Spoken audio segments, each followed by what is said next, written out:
আসসালামু আলাইকুম। বাঙালির সবচেয়ে সহজ ও জনপ্রিয় একটি তরকারি হলো আলু সেদ্ধ।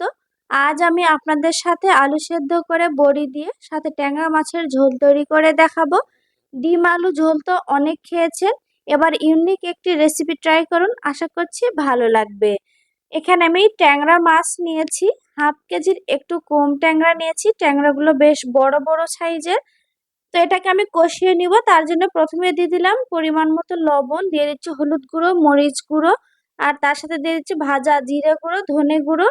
এবার দিয়ে দিচ্ছি রসুন বাটা সামান্য, আর সাথে আদা বাটা সামান্য, দিয়ে এটাকে খুব ভালো করে মাখিয়ে নিব।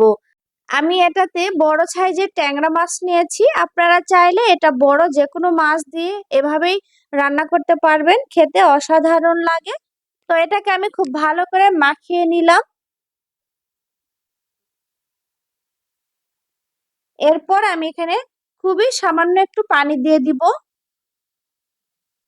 একদম অল্প পানি দিয়ে এটাকে আমি কষিয়ে নিব এবার। তো চলে যাচ্ছি রান্নার প্রসেসে। এখানে একটা ফ্রাই প্যান দিয়েছি, ফ্রাই প্যানে একটু তেল দিয়ে তেলটা গরম হয়ে আসলে কুমড়ো বড়ি দিয়ে এটাকে হালকা ভেজে নিতে হবে।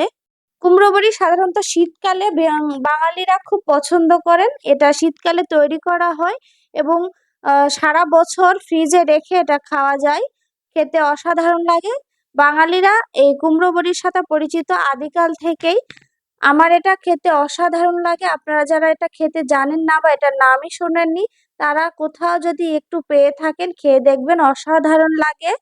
তো এখানে আমি 1 মুঠ পরিমাণ পেঁয়াজ কুচি দিয়ে দিচ্ছি, সাথে দিয়ে দিচ্ছি 2টা দারচিনি এবং 2টা ছোট এলাচ।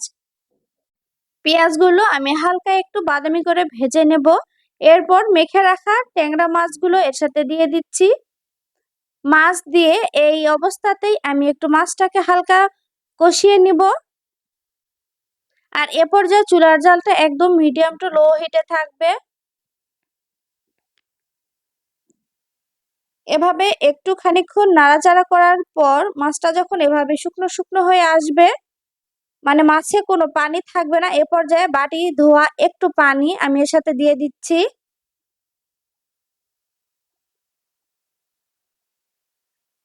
সাথে আর একটু সামান্য পরিমাণ পানি দিয়ে দিয়ে এটাকে আমি খুব ভালো করে নেড়ে রেখে দিব। আর এবার আমি ঢাকনা দিয়ে দিব, এটা খুব ভালোভাবে বলক আসার জন্য। কিছুক্ষণ জাল হওয়ার পর এটা খুব ভালোভাবে বলক এসেছে, এবার আমি এটাকে আবারও নেড়ে দিচ্ছি। এরপর আমি এখানে ঢাকনা দিয়ে দিচ্ছি, একটু খানিকক্ষণ জাল করে নেব। এরপর ঝোলগুলো যখন শুকিয়ে যাবে এ পর্যায়ে আমার এই মাছ কষানো হয়েছে, ঢাকনা দিয়ে আমি চুলা থেকে নামিয়ে রাখবো। আর এখানে একটা কড়াই আর তেল দিয়েছি, তেলটা আগে থেকে গরম হয়ে এসেছে। এ পর্যায়ে আমি 1 মুঠ পরিমাণ কুচানো পেঁয়াজ আর কুচানো কাঁচা মরিচ এর সাথে দিয়ে দিচ্ছি।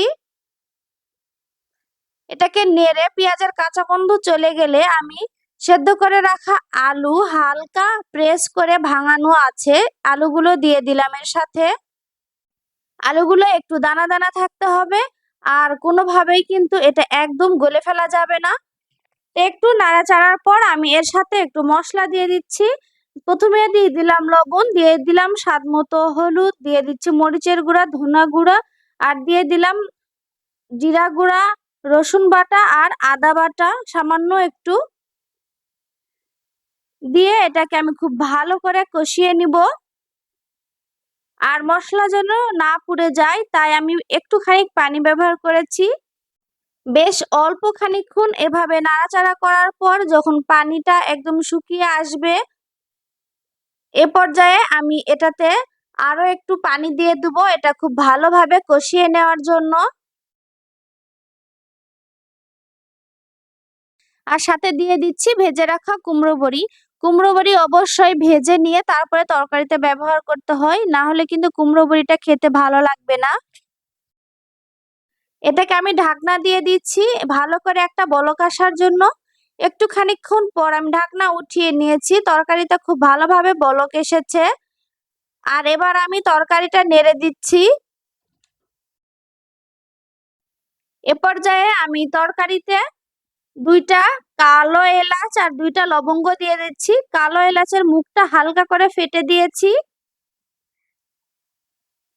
আর এখানে দুইটা টমেটো টুকরো করে কেটে রেখেছি, টমেটো দুইটা দিয়ে দিলাম। আবারও তরকারিটা আমি খুব ভালো করে মাখিয়ে নিচ্ছি। এবার আমি আবারও ঢাকনা দিয়ে দিচ্ছি বেশ খানিকক্ষণ জাল হওয়ার জন্য। বেশ খানিকক্ষণ জাল হওয়ার পর আমি ঢাকনা উঠিয়ে তরকারিটাকে আবারও নেড়ে দিচ্ছি। আলু সেদ্ধ তরকারি আপনি যত বেশি বেশি নাড়বেন তরকারিটা তত সুন্দর ঘন হবে এবং তরকারির টেস্টও অনেক হবে। এ পর্যায়ে আমি কষিয়ে রাখা ট্যাংরা মাছ এর সাথে দিয়ে দিলাম। দিয়ে খুবই হালকা হাতে এটাকে নেড়ে দিব। এলোপাথারি নাড়লে মাছগুলো ভেঙে যাবে।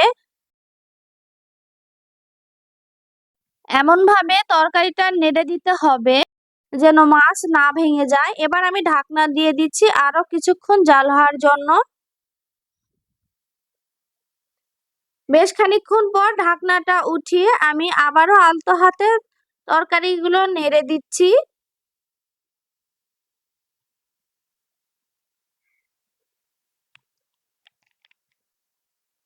এ পর্যায়ে ঝোল একদম কমে এসেছে। আমি এখানে এবার ঝোল দিয়ে দিচ্ছি। এখানে আমি 2 কাপ থেকে 2.5 কাপের মতো পানি দিয়ে দিলাম। আর আলু সিদ্ধ তরকারিতে একটু ঝোল রাখতে হয়। এবার আমি দিয়ে দিচ্ছি রাঁধুনি পাতা। রাঁধুনি পাতা যারা কখনো খেয়েছেন তারাই বুঝবেন, এটা যে কোনো তরকারিতে দিলে তরকারির যে একটা সুঘ্রাণ আসে, এটাতে আপনার তরকারি খাওয়ার আগ্রহ দ্বিগুণ বাড়িয়ে দেবে। আর এটা সাধারণত শীতকালেই বেশি পাওয়া যায়। তো আমি একবারে বেশি করে শীতকালে এই পাতাগুলো কিনে নিয়ে ছোট করে কেটে ডিপে রেখে দিই, এরপর সারা বছর আমি খেতে পারি। আর বেশ খানিকক্ষণ জাল হওয়ার পর এটা আমি ঢাকনা উঠিয়ে আবারও একটু নেড়ে দিচ্ছি। আপনারা চেষ্টা করবেন এখানে রাঁধুনি পাতা ব্যবহার করার জন্য। রাঁধুনি পাতা না থাকলে ধনে পাতা দিলেও হবে, তবে রাঁধুনি পাতা বেস্ট। এবার আমি তরকারির লবণ একটু চেক করে নিলাম, লবণ একটু কম হয়েছে। আমি আবারও একটু সামান্য লবণ দিয়ে তরকারিটাকে হালকা নেড়ে দিচ্ছি। আমি আবারও এটাকে ঢাকনা দিয়ে একটু খানিকক্ষণ জাল হতে দিব। তো আশা করছি আমার এই ভিডিও ভালো লেগেছে। ভালো লাগলে ভিডিওটিতে লাইক দিয়ে চ্যানেলটি সাবস্ক্রাইব করে নিয়মিত আমার পাশে থাকবেন। আবারও একটু ঢাকনা উঠিয়ে আমি এটা নেড়ে দিলাম।